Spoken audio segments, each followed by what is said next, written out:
আমরা এখন কালাবাচ্চা চলে এসেছি। এই যে সব ফটোশুট চলছে, চারিদিকে পরিবেশ। এই যে সুমন দোস্ত,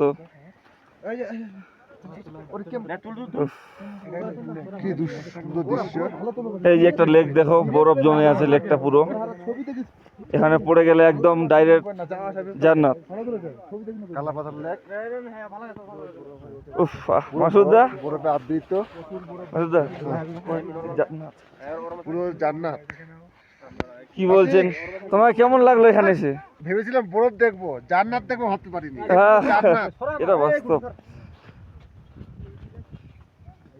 এদিকে যাওয়া দেয় না, এটা আমার ভাই। তবে